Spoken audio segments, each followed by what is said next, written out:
கேரளாவில் தந்தை பெரியாருக்கு மேலும் ஒரு நினைவு மண்டபத்தை அமைக்கவிருக்கிறது தமிழ்நாடு அரசு.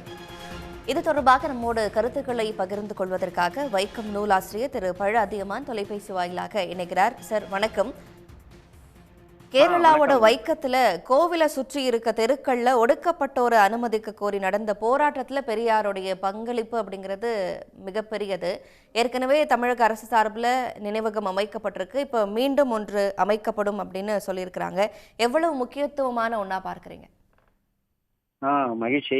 இது ஒரு தமிழனுடைய ஒரு நீண்ட கால கனவு நிறைவேற போகிறது என்கிறது ஒரு மகிழ்ச்சியான செய்தியாக இருக்கிறது.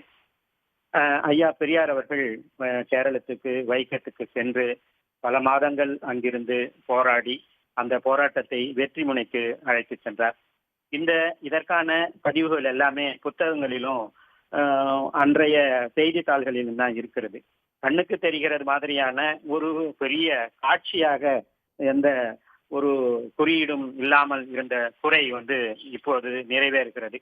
முதலிலேயே வைக்கத்தில் அவர் போராடினார். போராடிய இடத்திலே, அதாவது வைக்கத்திலே ஒரு நினைவகத்தை தமிழக அரசு முன்பே அமைத்து விட்டது. அதை இப்போது பொலிவுபடுத்தி இப்போது நவீனமாகவும் ஆக்கியிருக்கிறார்கள் என்பது ஒன்று. இது போராடிய இடத்தில் அமைக்கப்பட்டது. இப்பொழுது அமைக்கப் போகிற இந்த நினைவிடம் என்பது அவர் சிறையிருந்த இடத்தில் அமைக்கப்பட இருக்கிறது. பெரியார் 2 முறை வைக்கத்திலே சிறையிலே இருந்தார். ஒன்று வைக்கத்துக்கு அருகில் இருக்கிற சேர்த்தலை என்கிற ஊருக்கு அருகில் இருக்கிற ஆறுக்குட்டி என்கிற ஒரு இடத்திலே காவல் நிலையத்திலே 1 மாதம் சிறையில் இருந்தார். இது சிம்பிள் இம்ப்ரிசன்மெண்ட் என்பது. 2வது திருவனந்தபுரம் சிறையிலே 1 மாதத்துக்கும் மேலாக சிறையில் இருந்தார். அப்போ இந்த காவல் நிலையத்துல இப்பொழுது அந்த காவல் நிலையம் ஆறுக்குட்டியினுடைய காவல் நிலையம் இருந்த இடத்தில் தான் இப்பொழுது புதிய நினைவகம் அமைய இருக்கிறது. முன்பு போராடிய இடத்தில் நினைவகம் அமைந்திருக்கிறது. இப்பொழுது அவர் சிறையிருந்த இடத்திலே ஒரு நினைவகம் அமைய இருக்கிறது. கேரள அரசு நம்ம தமிழ்நாடு அரசுக்கு ஒரு 54 சென்ட் இடத்தை இதற்காக அளித்திருக்கிறது.